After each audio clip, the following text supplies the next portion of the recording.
Robin island Cape Town से 7 kilometre के फासले पर है। वाटर फ्रंट के इलाके से हर 2 घंटे बाद फेरी सयाहों को लेकर जाती है। ये जजीरा 350 साल तक दुनिया की खौफनाक तरीन जेल रहा।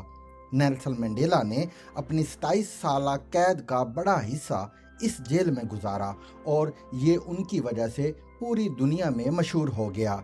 5.5 किलोमीटर पर मुहित ये छोटा सा जजीरा इस वक्त यूनेस्को का आलमी विरसा है। दुनिया भर से लोग इसकी सियाहत के लिए आते हैं। मैं और डॉक्टर काशिफ मुस्तफ़ा मंगल 13 सितंबर की सुबह जोहानसबर्ग से केप टाउन पहुंचे। दोनों शहरों के दरमियान 1600 किलोमीटर का फासला है।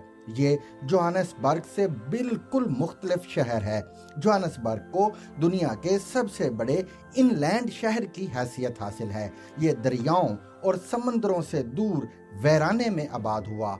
आबादी की वजह सोना थी। 1886 में जोहानसबर्ग में सोना दरियाफ्त हुआ और दुनिया भर के मुहिमजोओं ने इसका रुख कर लिया। ये इलाका उस जमाने में वीरान भी था और बयाबान भी।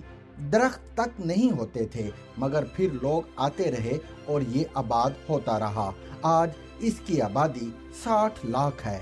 ये दाएं से बाएं फैला हुआ शहर है। एक तरफ से 95 किलोमीटर लंबा है और दूसरी तरफ से 110 किलोमीटर। आज भी सोने और प्लाटिनम की दुनिया की सबसे बड़ी कानें इसी शहर में हैं। ताहम केप टाउन बिल्कुल मुख्तलिफ और यूरोप की तरह खूबसूरत और मुनज़्ज़म शहर दिखाई देता है।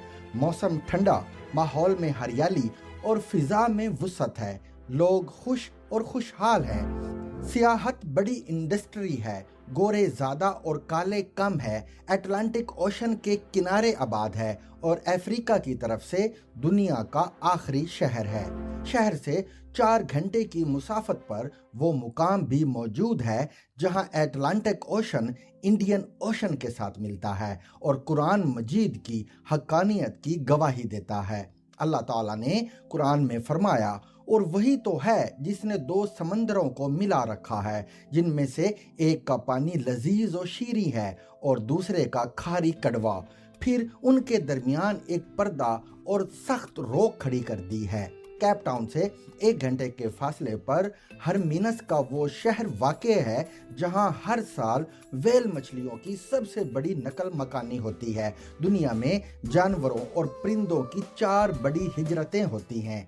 पहली हिजरत साइबेरिया के परिंदे हैं। ये सर्दियों में रूस के ठंडे इलाकों से पाकिस्तान की तरफ हिजरत करते हैं।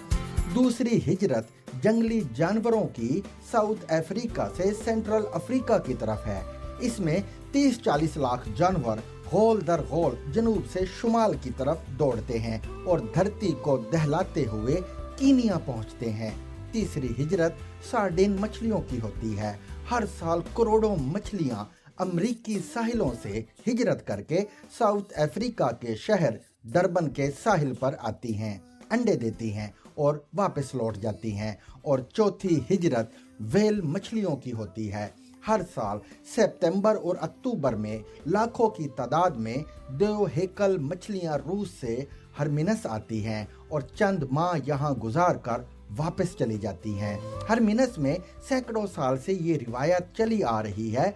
एक खास खानदान के लोग सितंबर के आखिर में चट्टानों पर खड़े होकर व्हेल मछलियों का इंतजार करते हैं और उन्हें जो ही पहली व्हेल नजर आती है, ये बिगल बजाकर पूरे शहर को मुतला कर देते हैं। लोग घरों से निकलते हैं, साहिल के किनारे एक दूसरे का हाथ पकड़कर खड़े होते हैं और झुककर मछलियों का इस्तकबाल करते हैं। हम हरमिनस भी गए और 4 घंटे ड्राइव करके 2 समंदरों के मिलाप का नज़ारा भी किया। लेकिन सबसे पहले रॉबिन आइलैंड। केप टाउन के इलाके वाटर फ्रंट से रॉबिन आइलैंड के लिए फेरीज चलती हैं। हमने फेरी ली और आध घंटे में दुनिया की मुश्किल तरीन जेल पहुंच गए। जजीरे के चारों अतराफ फेंस लगी हुई है। देव हेकल गेट भी है। गेट के अंदर जेल की 7 मुख्तलिफ बैरक्स हैं। हमारे गाइड ने अपने तारुफ में बताया, मेरा नाम 45 है। मैं 45 क्यों हूँ ये मैं आपको आखिर में बताऊंगा। वो हमें लेकर मुख्तलिफ बैरक्स में फिरता रहा। हर बैरक अजियतनाक और तकलीफ दे थी। गाइड ने बताया कैदी 3 हिस्सों में तकसीम थे। स्याह फार्म कैदी पांव, सर और ऊपरी धड़ से नंगे होते थे। उन्हें पहनने के लिए सिर्फ निकर दी जाती थी। वो फर्श पर सोते थे और उन्हें एक खुरदरी चटाई और बदबूदार कंबल मिलता था। उसने हमें कंबल और दरी भी दिखाई। ताहम इंडियन और सफेद फार्म कैदियों को कपड़े और बंकर बेड की सहूलत हासिल थी। कैदियों को उठाने, जगाने और खाने के लिए घंटी बजाई जाती थी और जो कैदी घंटी की आवाज को सीरियस नहीं लेता था उसे टकटकी पर लिटाकर कोड़े मारे जाते थे। गाइड ने टकटकी भी दिखाई। अमले ने कैदियों की गुफ्तगू सुनने के लिए बैरक्स में माइक्रोफोन भी लगा रखे थे और जासूस भी छोड़े हुए थे। वो हमें आखिर में एक बैरक में ले गया। धमाके से बैरक का आईनी दरवाजा बंद किया और फिर जेल की रात का नक्शा खींचना शुरू कर दिया। उसकी आवाज ड्रामाई और अंदाजे बयां में खौफ था। पूरा ग्रुप खौफ ज़दा होकर उसकी गुफ्तगू सुन रहा था। उसने वार्डन्स के मुजालिम और कैदियों के दुख का नक्शा खींचा और जब हम पूरी तरह उसके सहर की गिरफ्त में आ गए तो फिर उसने इंकशाफ किया मैं भी इस जेल का कैदी था और मेरा नंबर 45 था। मैं 16 साल की उम्र में जेल आया और 6 साल बाद यहाँ से रिहा हुआ। उसने वो जगह भी दिखाई जहाँ वो रोज रात के वक्त सोता था और हम सब वहशत से उसकी तरफ देखने लगे। नेल्सन मंडेला और उनके सियासी साथी बैरक बी में बंद थे। ये 6 बाई 8 फुट के छोटे छोटे सेल थे। सलाखों के दरवाजे के बाद लकड़ी का दरवाजा था। उसकी बंदिश के बाद सेल मुकम्मल तौर पर बंद हो जाता था। कैदी फर्श पर सोते थे और उन्हें खाने के लिए धात की एक प्लेट और एक जस्ती मग दिया जाता था। सियासी कैदियों को इहाते से बाहर नहीं निकाला जाता था, ताहम उन्हें रोजाना सहन में बिठाकर पत्थर तुड़वाए जाते थे और ये बाद अज़ां जेल की दीवारों और फर्श में लगाए जाते थे। नेल्सन मंडेला भी जेल के अय्याम में मुसलसल पत्थर तोड़ते रहे। इहाते में अंगूर की वो बेल और वो दरख्त आज भी मौजूद है जिसके नीचे नेल्सन मंडेला ने अपनी बायोग्राफी के सफ़ात छुपा दिए थे और इनकलाब के बाद वहाँ से ये औराक निकाले थे।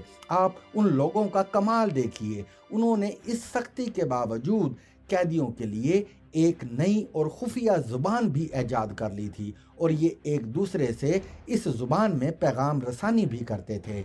मुझे जोहान्सबर्ग में नेल्सन मंडेला के दामाद प्रिंस मुजी से मुलाकात का मौका भी मिला। ये स्वाज़ीलैंड के शाही खानदान से ताल्लुक़ रखते हैं। प्रिंस ने बताया हमने 1977 में शादी की। 1978 में हमारे यहाँ पहला बेटा पैदा हुआ तो हम उसे लेकर नेल्सन मंडेला से मुलाकात के लिए गए। हमें आधा घंटा मिला और इस आध घंटे में मंडेला सिर्फ अपने नवासे को देखते रहे और खुश होते रहे। रॉबिन आइलैंड में चंद दिलचस्प रिकॉर्ड भी कायम हुए। मसलन डेविड स्टोरमैन नाम का एक अफ्रीकी सरदार 2 बार इस जेल से फरार हुआ। ये पहली मर्तबा न सिर्फ तैर कर जेल से फरार हो गया बल्कि 10 साल जंगलों में छुपा भी रहा। ये दूसरी बार गिरफ्तार हुआ और दूसरी बार भी फरार हो गया, लेकिन केप टाउन के साहिल से पकड़ा गया और उसे वापस लाकर जंजीर से बांध दिया गया। ये तीसरी बार भी फरार हो रहा था, लेकिन उसे रॉबिन आइलैंड से ऑस्ट्रेलिया शिफ्ट कर दिया गया और वो वहां जेल में इंतकाल कर गया। दूसरा रिकॉर्ड मुसलमान कैदी थे। जेल में मलेशिया के चंद आलमे दीन भी महबूस थे। उनमें से एक शेख कहलाते थे। वो इंतहाई परहेजगार थे। वो रॉबिन आइलैंड में इंतकाल फरमा गए और उन्हें इस्लामी तरीके से दफन कर दिया गया। थोड़े अरसे बाद उनकी कब्र से खुशबू आने लगी। मुसलमान कैदियों ने जेल के अमले को मुतला किया। अमले ने जगह का मुआयना किया और वो भी शेख की करामत से मुतासिर हो गए। मुसलमानों ने बाद अज़ां कब्र पर मकबरा तामीर कर दिया। इनकलाब के बाद मकबरे के गुंबद को सब्ज रंग कर दिया गया। ये अब रॉबिन आइलैंड की मुनफरिद तरीन जगह है और ये पूरे जजीरे से दिखाई देती है। तीसरा रिकॉर्ड, ये दुनिया की वाहिद जेल है जहां आज माजी के वार्डन और कैदी दोनों आते हैं और एक दूसरे के साथ बैठकर माजी की बातें करते हैं। अमले ने कैदियों पर बेतहाशा मुजालिम ढाए थे, लेकिन नेल्सन मंडेला ने सबको माफ कर दिया और यूं अब दोनों मिलकर जेल का विजिट करते हैं। चौथा रिकॉर्ड, जेल में पढ़े लिखे कैदियों ने अनपढ़ कैदियों और अमले दोनों को पढ़ाया था। नेल्सन मंडेला का कॉल था ईच वन टीच वन, लिहाजा जेल के खात्मे के बाद 2/3 लोग पढ़े लिखे थे। पांचवा रिकॉर्ड, ये दुनिया की वाहिद जेल है जिसके 2 कैदी सदर बने और एक ने नोबेल इनाम हासिल किया। और छठा और आखिरी रिकॉर्ड, ये दुनिया की वाहिद जेल है जिसे यूनेस्को ने आलमी विरसा डिक्लेयर किया और हम सारा दिन इस जेल में फिरते रहे और नेल्सन मंडेला के सब्र और बर्दाश्त की दाद देते रहे। For more English articles from all English newspapers, subscribe our YouTube channel Zigzag News Explores Literature.